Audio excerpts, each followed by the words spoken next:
11 ఏళ్ల పాలనపై రేపటి నుంచి ఎగ్జిబిషన్ నిర్వహించనున్నట్లు బీజేపీ ఎంపీ ఈటెల రాజేందర్ తెలిపారు. 22న ఇంపీరియల్ గార్డెన్లో వికసిత్ సంకల్ప్ సభ నిర్వహిస్తున్నట్లుగా చెప్పారు. కాళేశ్వరం ప్రాజెక్టుకు కేబినెట్ ఆమోదం ఉండదా అంటూ ప్రశ్నించారు ఆయన. చిన్న నిర్ణయమైనా కేబినెట్లో పెట్టాలని కేసీఆర్ చెప్పారన్నారు. ఈ మాట నిజం కాదని నిరూపిస్తే రాజకీయాల నుంచి తప్పుకుంటా అన్నారు ఈటెల.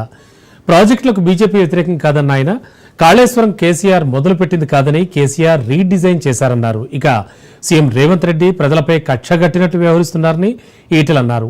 హైడ్రా పేరుతో కాలనీలు బస్తీలను కూల్చివేస్తామంటూ బెదిరిస్తున్నారని చెప్పారు. జూబ్లీ బస్ స్టేషన్ నుంచి షామీర్పేట వరకు డబుల్ డెక్కర్ ఫ్లైఓవర్ కు కేంద్రం సూత్రప్రాయంగా అంగీకరించిందని ఆయన తెలిపారు.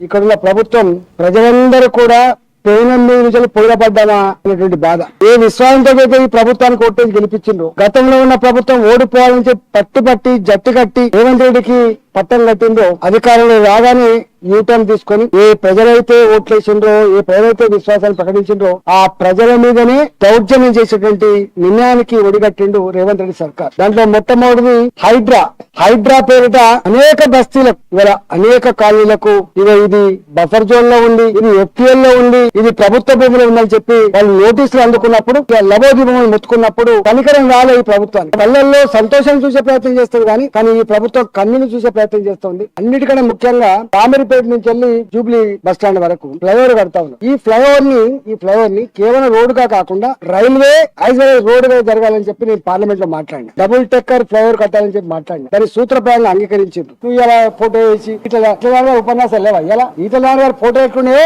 ఈటల గారి ఉపన్యాసాలు కూడా శాసనసభలో రాజశేఖర్ గారు ఉన్నప్పుడు, రోషా గారు ఉన్నప్పుడు, కిరణ్ కుమార్ రెడ్డి గారు ఉన్నప్పుడు, సమైక్య రాష్ట్రంలో నా తెలంగాణ జాతి ఆత్మగౌరవాన్ని కాపాడినప్పుడు ఈటల అంటాడు బనకచెల్ల మీద మాట్లాడండి. నీకు తెలియదు చాలా మందికి.